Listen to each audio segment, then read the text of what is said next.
Woohoo! All right, all right, all right. Welcome to Silver Phoenix Happy Hour. I am Ken. Welcome, Blaze. How are you doing tonight?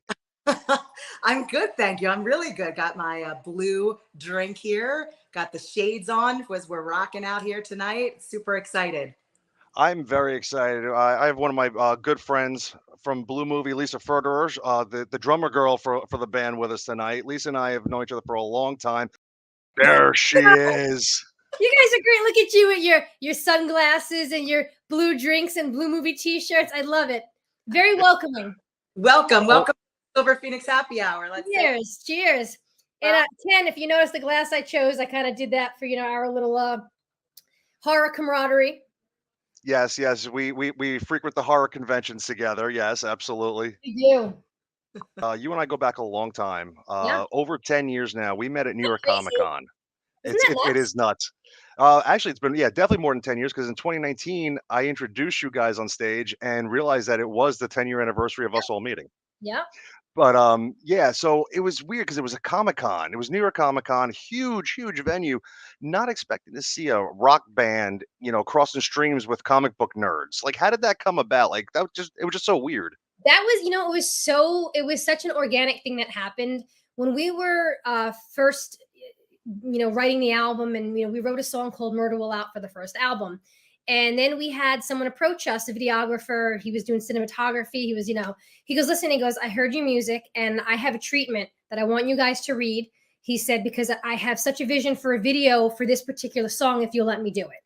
So we kind of read through, and it was very dark and it was very gothic. And we're like, I don't know, like, I'm not sure coming out the gate, this is how we want people to think we are, dark and gothic, because we're just kind of sowing our oats with this. And as we read on and got to the end, we're like, you know what? It's freaking cool. Let's like run with it. Like, let's go for it. So the video itself starts with a comic book. It's got Murder Will Out, and it opens up, and thus begins the story, the video for Murder Will Out. And then at the very end, the comic book closes, and you see all of us kind of like in the back of the comic book. And it was a really cool concept, executed very well. And then from that, we had a couple of comic book artists who said, that's really cool. Have you guys ever considered having a comic book done? And we were like, no, but why not? He goes, I would love to do a piece for the comic book. So I forget how it all came together exactly, but I know he had some comic book friends, some other people started coming to the table. And before we knew it, we had this 5-story comic book. Each artist depicted us different. So it's pretty cool. Different ways to see Blue Movie, like all the artistry, like who is who in the band, but it was all so different. And we said, well, now that we have all these amazing artists, we have this great comic, what are we going to do with it? Why not do Comic-Con? So we looked into Comic-Con, and rest is history. You guys have a great sound from what I've heard so far. How does your music mix with the aesthetic of the con? I think our fan base has been proven by kind of the shows. The geeks and nerds are kind of into our over-the-top style and punk rock shenanigans. So we figured, why not just try to make some new friends? We're very theatrical. I'm telling you, it was just such a great experience being able to meet all you guys and building a friendship from it, which I thought was super cool, even to this day, right? Honest, that was one of the best things that came from that year. And I'm being completely honest. And we still say it to this day. We're like, do you believe, like, it's hard to think back and be like, that's how we met you, because we've just done so much together since. How has the band evolved through the years? Well, Tony and I were in a band prior to forming Blue Movie. And, I said to him, and with that prior band, we had already spent a year in the studio recording an album. And I said to him, listen, I'm totally down for doing something new and different that, we put together. But I don't want to spend another year in the studio before we play out. So we said, you know what, why don't we do a 5-song EP? This way it won't take too long. And even though we're not quite sure where we want to go with this style yet, let's just let it write itself. And you know what, if it changes from, the first EP to the next EP, let's take the listeners on a ride. Let's see let's take them with us. So what we did was we formed the band. At that time, it was myself and Tony. And then I said, I used to play, one of my best friends, I used to play with her in Coyle. Let's get her on board. That was Daniela. And then we found PJ came to the scene, PJ Griffith. And it meshed very well. And then eventually we had our friend Rick come in and play keyboards. So there was definitely, I mean, the band grew from the first EP to the second EP. And then by the third EP, the lineup changed a little bit. Tony, it was me and Tony, and we had a couple of people kind of fill in because we had another Comic-Con that year, and we were doing the Times Square after show, which was incredible. And PJ had an opportunity to go and do We Will Rock You. So he went off and did that. And our comic book nemesis, Summer, who is our friend DM, she stepped in and did the 8mm Love Songs album from cover to cover for that particular show. And then we kind of just morphed, and now it's myself and it's Tony, and then Anthony. We found Anthony to come in and do vocals. And as of late, within the last year, we now have a new bassist, Diana Ferrand. So That's it's right. nice. It's nice to have another female in the band. I'll bet it is. Actually, I think we have another clip, Ken, right? Can you play that other clip for us?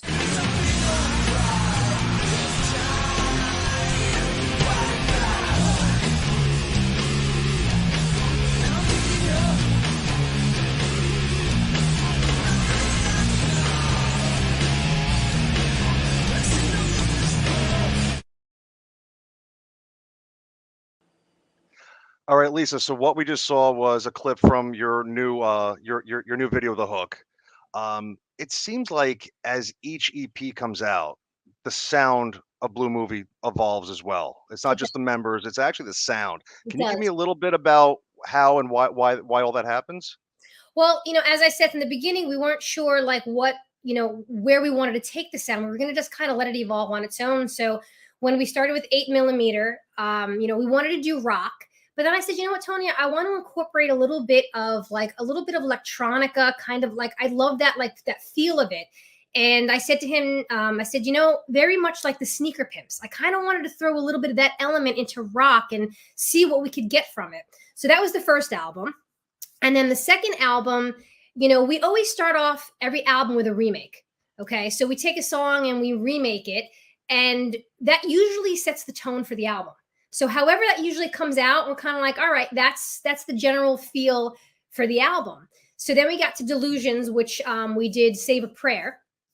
And it had, a different feel. It was a little more somber-ish kind of. So that album was a little more somber. I guess that's a great way to say.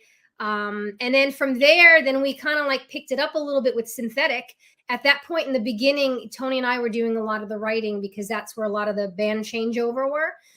So again, not having the elements, contributed from the first lineup, it kind of came, more of me and Tony. And then as we pulled Anthony in, he likes an array of stuff, but his hard rock, his vocals are more rock and roll than PJ's were, because PJ was very Broadway. So two totally different styles, but like that rock out of Anthony really took the music to more of a rock level. And then so we kind of finished up Synthetic. And then when we got to Broken Machines, as you guys saw from that video, it was very heavy. And the new album I'm pretty excited about, because we went from that to now we're kind of, I don't want to say we're going into more of, I don't think dance would be the right word, but we're taking a little bit of that heavy and now merging it with, I guess, something that kind of moves and grooves, kind of like maybe you could hear it in the club. Like an EDM style then. Yeah, it's kind of like, again, we're still writing, so it's still writing itself. So, with The Hook, it's very upbeat. It's got more of a dancier feel. So that's definitely what you guys can expect more from the upcoming album. And I think, personally as a drummer and just looking at the band as a whole, I think this is our most evolved album yet. And I'm really excited. Awesome. When's your next gig? I know, I think there's one in Brooklyn, right?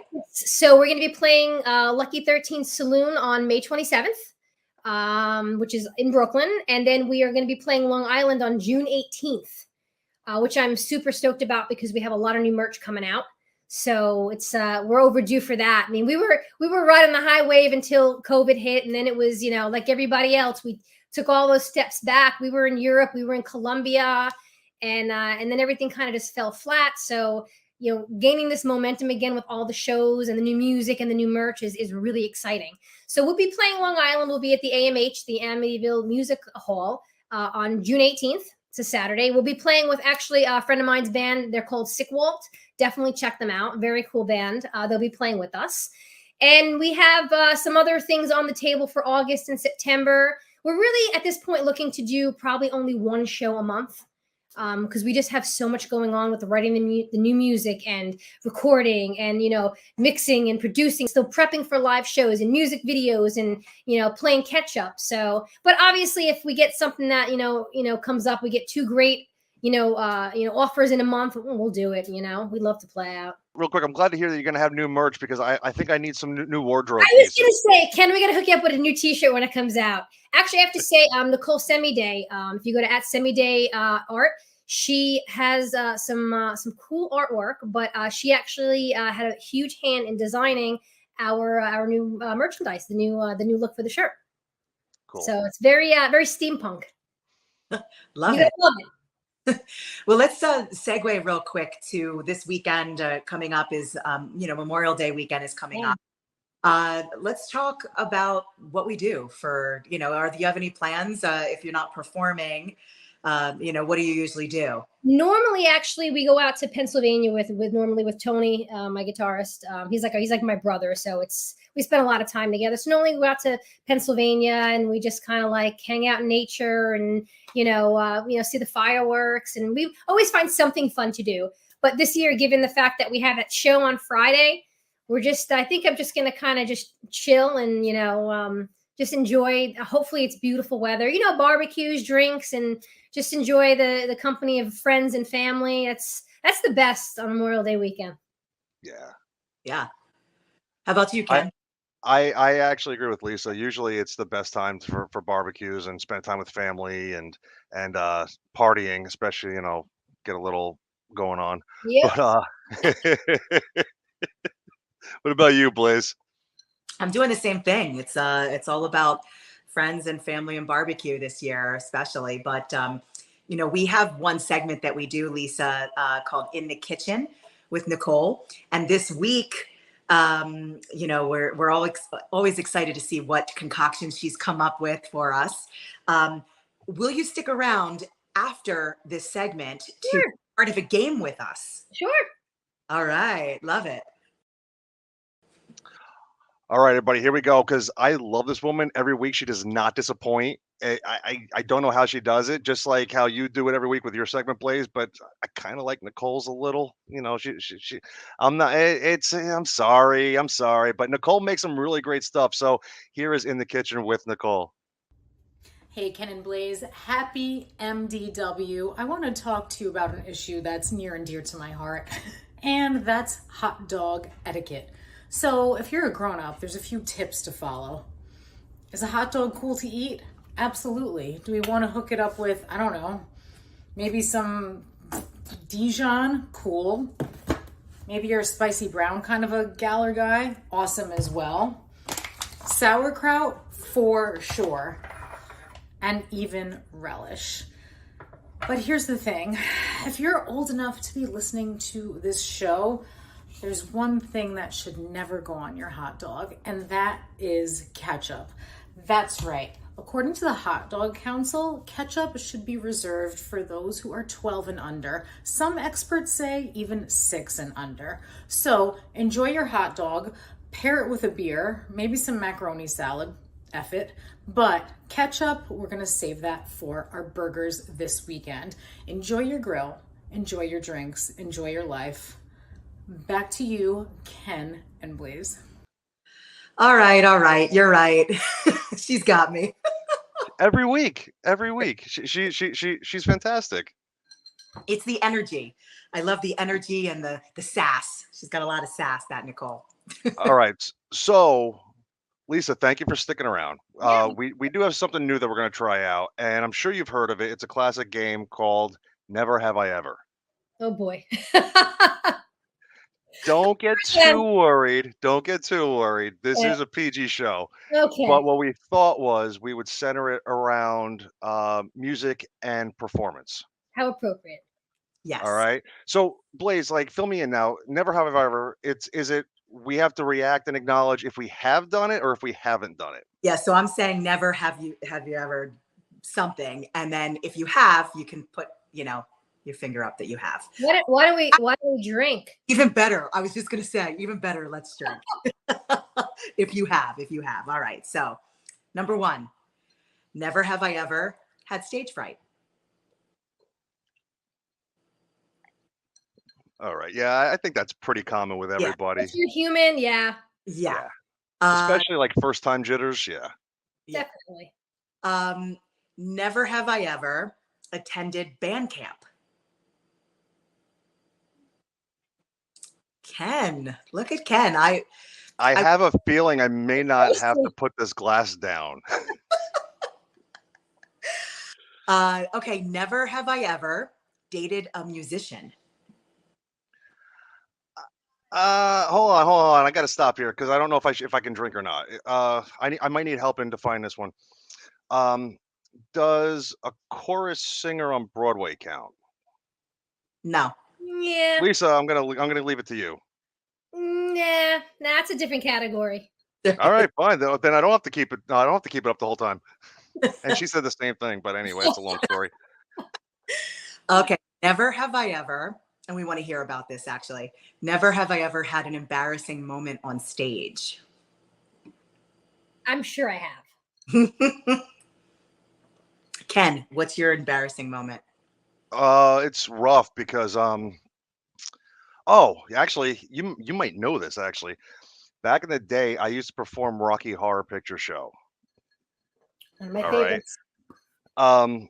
Years ago, I wound up having to fill in for the person who was Frankenfurter. So I had to get the whole costume set up, and whoever the poor person was who actually had to find me heels, God bless them, because I don't know how they found something in a men's 13 in heels. But the first time ever wearing them, and imagine the first time ever wearing them having to do like step kicks during the floor scene at the end. God. I actually had people calling me up on both sides just to keep me up so I wasn't falling. Is there a video of this somewhere? I need to ask. Thank God, no. This was pre-YouTube. Lucky you. That's awesome. I think the only one that, I've had a couple for sure. One, I remember I was a vampire and one of my fangs fell out, on stage in the middle performance. But the one that sticks the most in my mind is I was doing The Music Man and I was the lead, Marion, the librarian. And it was right before the big love scene where I was going to be singing to Harold Hill. There were bells on the hill. It was so romantic. But I had to have a scene with a guy where I grab him, I kiss him, and I throw him to the ground and tell him, there's your train, now run for it. But I guess he had reapplied his stenciled beard at intermission. So when I kissed him and threw him to the ground, his beard went on my face. So then when it was time for there were bells on the hill romantic, the Harold Hill guy just kept going, to give me the hint. And I was like, what? I had no idea. Oh my God, that's hysterical. Pretty embarrassing because that was during a live audience and everybody was laughing and it was just. Of course. How about you, Lisa? Do you have one? I'm sure that people can probably point out more embarrassing moments than I can remember. The Halloween show, Ken. Remember that Halloween show we did out in Staten Island? Yeah, so I think I remember at least half of it. So okay, so we can borderline this one embarrassing because this was kind of my fault. So sometimes it's hard to hear, especially if you don't get a sound check. And once the music starts, if you can't hear the click, which I've had on several occasions, you just kind of have to make it work, feel it through, and kind of play with things in between, volume levels. But that particular night, I probably had maybe a couple more than I should have because I kept, as Ken remembers, I was helping running the night. It was a Halloween to do. I was helping run the night too, from what I remember. Fantastic. I couldn't have done it without you. I kept getting a drink from the bar and I would drink half of it and I had to do something else. So I'd put it down. I'd do what I had to do and I couldn't find my drink. So I'd go back to the bar. I'd grab a drink. I'd have half of it and then I'm off. So I totally lost track of how much I had. I was feeling pretty good. Show starts and I look over at Tony and I'm like, I can't hear the click. And I'm starting to panic. And he's like, what do you mean you can't hear the click? I said, I can't hear the click. The sequence is overriding. And he turns and he goes, Lisa, he goes, the songs haven't even started yet. There is no click. I said, oh God, I can see where this show is going. So that's my embarrassing moment. I remember helping to work a lot of damage control Oh during that man. show. That Yeah. was, yes. But that had nothing to do with us. That when you start to run something and then you give control over, and then they're like, oh, after like X amount of time, take it back. You're like, no, because I would have done all these other things. But I have to say, Ken saved my butt that night. Thank God you were there. Seriously. I don't even know what I would have done. Not surprised at all. This is the last one. Never have I ever forgotten lyrics on stage. Lyrics or the song, you know? Shit happens. Yeah. Oh, I'm out now. I think we all got the same amount, right? 4? I think so. Yeah. For that one, do you have a particular song or anything that you remember, Lisa, that you forgot? So sometimes it's not necessarily forgetting a song, but sometimes you'll be like in the middle of playing a song, and then like just stupid things pop in your head, like I wonder what I'm having for dinner tomorrow, and all of a sudden you're like, where are we in the song? And then you just have to feel your way through and pray you're in the right part, and you just wing it. But it always seems to work out in the end, thank God. And sometimes you just find those moments where you just zone out, or you're just so into it, you're like, wait a second, did we get to that part yet? And then you just gotta just hope your musicianship kicks in and your body just knows what to do. Right. Ken, do you have one? Yeah, unfortunately, they're all kind of similar. It's I used to help out and perform with a whole bunch of bands over the years, and as the night gets later and the more drinks you have, and sometimes you forget that you're coming up to do a song or two, and you may forget what you're supposed to be doing or what the lyrics might actually be. I can remember forgetting lines during for cover bands that I used to work with, doing One Step Closer, forgetting lines. Actually, Bon Jovi of all things, Wanted Dead or Alive. Actually, I think I forgot a couple lyrics here and there, and it's not fun. No. I think for me, immediately what pops into my mind is the song Fame. And I was singing at the casinos in Atlantic City outside on the boardwalk at the beach. And it was, in the middle, it's that like, and then it repeats. And I just couldn't think of the second verse. Baby, hold me tight. I know Baby Look at Me was the first verse, but I was a kid. I was 10 or 11 and I was just jamming. But the piano player kept looking at me and he kept playing again over and over again. And then I sang Baby Hold Me Tight. I saved it, but man, it's all about the save.